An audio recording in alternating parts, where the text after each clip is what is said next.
Assalamualaikum warahmatullahi wabarakatuh. Allahu Akbar, Allahu Akbar, Allahu Akbar. La ilaha illallah, Allahu Akbar, Allahu Akbar, walillahil hamd. Alhamdulillah, alhamdulillahilladzi hadana lihada wa ma kunna linahtadiya laula an hadana Allah. Asyhadu an la ilaha illallah wa asyhadu anna Muhammadar Rasulullah. Allahumma shalli wa sallim ala nabiyyina Muhammadin wa ala alihi wa sahbihi ajma'in. Ya ayyuhalladzina amanu taqullaha wa qulu qawlan sadida yuslih lakum a'malakum wa yaghfir lakum dhunubakum wa man yuti' Allah wa rasulahu faqad faza fawzan 'azima. Amma ba'd. Hadirin sidang salat Id yang berbahagia rahimani wa rahimakumullah. Alhamdulillah, segala puji bagi Allah yang telah memberikan nikmat iman, Islam, kesehatan, kemampuan sehingga kita bisa bertemu melaksanakan salat Idul Fitri dalam keadaan diberkahi Allah Subhanahu wa taala.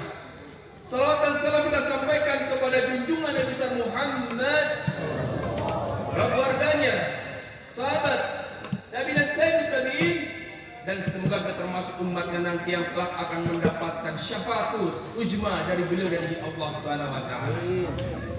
Hadirin sekalian, saya yakin setidaknya ada dua perasaan yang berkecamuk dalam diri kita. Yang pertama pasti adalah kegembiraan. Yang kedua pasti menyelinap rasa kesedihan. Kenapa kita bergembira? Nabi SAW menyebutkan di surah Muslim, lis-shaimina farhatan, farhatun indal fitri wa farhatun indal liqa'i rabbih. Bagi orang berpuasa ada dua kebahagiaan. Kebahagiaan yang pertama adalah ketika dia berbuka puasa, kata ulama, ketika pula dia masuk Idul Fitri. Kata Nabi, bagi orang berpuasa ada dua kebahagiaan, yaitu ketika dia berbuka dalam konteks buka puasa iftar, termasuk dalam konteks kita Idul Fitri merupakan bagian daripada makna berbuka sesungguhnya. Dan juga kebahagiaan ketika kita bertemu dengan Allah di akhirat kelak. Hadirin sekalian, maka kita semua di sini berbahagia karena Allah izinkan kita melalui Ramadan dan bertemu dengan Idul Fitri. Hadirin sekalian, rahimani wa rahimakumullah. Maka kesedihan apa yang perlu kita munculkan setelah kita bergembira? Kesedihan yang perlu kita munculkan adalah ketika kita berpisah dengan bulan yang kita cintai. Kenapa? Para ulama menyatakan bahwasanya barang siapa yang tidak bergembira masuk Ramadan dan tidak sedih ketika Ramadan meninggalkan dirinya, dia sesungguhnya telah mendapatkan musibah bagi kehidupannya. Kenapa dikatakan musibah? Karena ketika kita ada perasaan merasa tidak sedih ketika Ramadan meninggal kita, maka itu bisa tanda jangan-jangan Allah cabut kenikmatan kita dalam ibadah di bulan Ramadan. Hadirin sekalian, rahimani wa rahimakumullah. Kami berharap, kita semua berharap semoga Allah menerima amal ibadah kita di bulan Ramadan. Amin. Karena para salafus soleh, mereka itu 6 bulan berdoa ingin bertemu Ramadan. Setelah Ramadan selesai, mereka berdoa selama 6 bulan berikutnya agar ibadah Ramadan mereka diterima Allah Subhanahu wa taala. Maka ucapan para salafus soleh, para sahabat di hari raya dengan mengucapkan kalimat taqabbalallahu minna wa minkum siyamana wa syiyamakum. Semoga Allah menerima amal ibadah kita, saum kita ya di bulan Ramadan. Ramadan. Maka doa ini pula kita sampaikan, taqabbalallahu minna wa minkum, taqabbalallahu minna wa minkum, syamana wa syamakum, menunjukkan masih ada perasaan dalam diri kita ingin Ramadan kita terima Allah Subhanahu wa taala. Hadirin sekalian, rahimani wa rahmatullah. Al-Imam Ibnu Rajab Al-Hambali rahimahullah mengatakan, di antara tanda amal seseorang diterima di sisi Allah adalah apabila setelah selesai ibadah tersebut menuntunnya pada ketaatan berikutnya yang kian tinggi nilainya. Tanda seseorang ditolak amalnya apabila setelah selesai amal tersebut amalnya berhenti, bahkan dia kembali melakukan perbuatan dosa dan maksiat. Hadirin sekalian, kita ingin termasuk orang yang diterima amalnya, betul? Dan kita ingin kita bisa konsisten setelah Ramadan ini, kita lanjutkan amal-amal kebaikan pasca Ramadan. Allahu Akbar, Allahu Akbar, Allahu Akbar, walillahil hamd. Hadirin sekalian, yang kedua yang saya sampaikan adalah ada 3 kategori alumni Ramadan. Semoga kita termasuk yang paling utama. Ada 3 kategori alumni veteran, orang yang sudah lewat Ramadan. Disebutkan oleh para ulama, yang pertama adalah orang sejelek-jeleknya kaum. Kok bisa orang setelah Ramadan disebut sejelek-jeleknya kaum? Siapa itu ucapannya? Ini adalah ucapan dari Al-Bishr Al-Hafi. Beliau mengatakan, sejelek-jelek kaum adalah mereka yang hanya mengenal Allah pada bulan Ramadan. Ini ada ucapan seorang tabi'in mengatakan, kategori alumni Ramadan yang paling jelek adalah sejelek-jelek kaum, yaitu hanya orang mengenal Allah hanya saat bulan Ramadan saja. Semoga di sini tidak ada pun yang termasuk golongan itu. Amin ya rabbal alamin. Bahkan Asyibli pernah ditanya, bulan mana yang lebih utama, Rajab atau Sya'ban? Beliau menjawab, jadilah Rabbaniyin, jangan menjadi Sa'baniyin. Jadilah Rabbaniyin, jangan jadi Ramadaniyin. Maksudnya apa?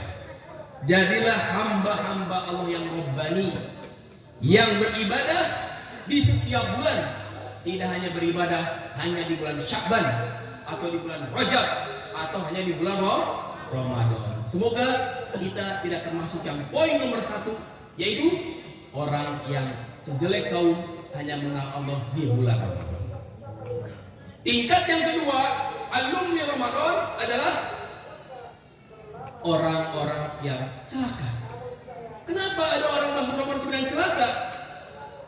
Berdasarkan hadis Nabi, ketika Jibril mendoakan kecelakaan buat 3 kelompok manusia, salah satunya disebutkan dalam hadis ini adalah Radima anhu abdin dakhala alaihi Ramadan lam yaghfir lahu faqultu amin.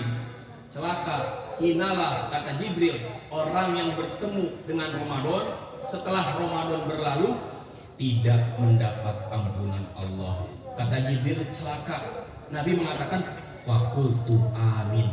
Maka Nabi mengatakan amin. Nabi mengaminkan doa kejelekan Jibril bagi orang yang masuk Ramadan, nggak sungguh-sungguh Ramadan, tidak diampuni Allah. Sungguh kemalangan yang besar, kecelakaan yang besar, masuk Ramadan tidak diampuni. Semoga jamaah sekalian termasuk yang diampuni habis dosa-dosanya di bulan Ramadan. Amin ya rabbal alamin. Kata Imam Qatadah, man lam yughfar lahu fi Ramadan wa lam yughfar lahu fi ma siwa. Barang siapa yang tidak mendapatkan ampunan di bulan Ramadan, maka sulit baginya untuk mendapatkan ampunan di luar bulan Ramadan. Maka teruslah memohon ampun kepada Allah Subhanahu wa taala. Maka berharap kita tidak termasuk golongan yang kedua tadi, yaitu kelompok manusia alumni Ramadan yang celaka. Yang terakhir atau yang pertama adalah yang ketiga, ini adalah golongan yang mudah, dan ini adalah kita semuanya, yaitu kelompok alumni Ramadan yang menjadi orang-orang muttaqin, orang-orang bertakwa. Sebagaimana tujuan saum Ramadan, la'allakum tattaqun. Semoga kalian menjadi orang-orang bertakwa. Ciri dasar orang bertakwa itu adalah ada sifat takut. Takut kepada Allah. Ciri utama orang bertakwa. Bukankah ketika kita di bulan Ramadan sendiri di rumah, ada makanan, ada sirup, hatta satu tetes pun, satu sendok pun kita tidak mau mencicipi makanan karena kita takut kepada Allah. Itu sifat ketakwaan yang muncul saat Ramadan. Begitu pula setelah Ramadan, maka harus semakin takut, apalagi berbuat maksiat, ingat lagi takut sama Allah. Mengambil harta yang haram, takut kepada Allah. Mau bermaksiat kepada orang tua, takut kepada Allah. Mau durhaka pada suami, takut kepada Allah. Mau kasar sama istri, takut kepada Allah. Karena orang lulus Ramadannya, mereka menjadi orang-orang bertakwa. Orang bertakwa cirinya takut kepada Allah Subhanahu wa taala. Harusnya takut nggak ada korupsi lagi, takut ngambil dana bansos. Semuanya karena apa? Kalau Ramadannya sukses menghasilkan pribadi yang la'allakum tattaqun. Dan hadirin sekalian, di dalam surat Az-Zariyat ayat 17 sampai 19 diinformasikan bahwasanya orang-orang bertakwa itu tempatnya di surga, dan mereka punya 4 ciri setidaknya perbuatan mereka di dunia. Mari kita perhatikan. Dan ini ciri-ciri ini kita lakukan pada bulan Ramadan. Perhatikan surat Az-Zariyat. A'udzubillahi minasyaitonirrajim. Bismillahirrahmanirrahim. Innal muttaqina fi jannatin wa 'uyun, akhidina ma atahum rabbuhum, innahum kanu qabla dhalika muhsinin, kanu qalilan minal laili ma yahja'un, wa bil ashari hum yastaghfirun, wa fi amwalihim haqqul lis-sa'ili wal mahrum. Sadaqallahul azim. Perhatikan, ini orang bertakwa akan masuk ke dalam surga, dan mereka namanya ada 4 ciri. Perhatikan cirinya, dan perhatikan ciri ini kita lakukan ketika kita di bulan Ramadan. Sesungguhnya orang-orang bertakwa itu berada di dalam taman-taman surga dan di mata-mata air surga, sambil mengambil apa yang diberikan kepada mereka oleh Rabb mereka. Lihat cirinya. Sungguh sebelum itu mereka ketika di dunia, 1, muhsinin, orang-orang yang gemar berbuat kebajikan. Ciri yang pertama. Yang kedua, mereka sedikit sekali tidur di waktu malam. Yang ketiga, dan mereka beristighfar di waktu sahur. Yang keempat, pada diri mereka ada harta untuk orang miskin yang meminta dan orang miskin tidak meminta. Perhatikan, pada bulan Ramadan kita gemar berbuat baik, ke masjid, sedekah dan sebagainya. Pada bulan Ramadan kita sedikit sekali tidur di waktu malam. Tarawih, tadarus, bangun jam 3, jam 2, ibu-ibu jam 2 sudah bangun, nyiapin masakan dan sebagainya. Tilawah, tahajud, tarawih, masya Allah. Disebutkan mereka sedikit sekali tidurnya di waktu malam. Bulan Ramadan sedikit tidur kita. Betul. Berbuat baik mudah tidak di Ramadan? Betul. Betul. Berbuat baik mudah, betul. Sedikit sekali tidur, betul. Dan mereka beristighfar di waktu sahur. Kita beristighfar, astagfirullah, astagfirullah. Banyak istighfar di bulan Ramadan. Allahumma innaka afuwwun karimun tuhibbul afwa fa'fu anni. Dan yang keempat, gemar bersedekah.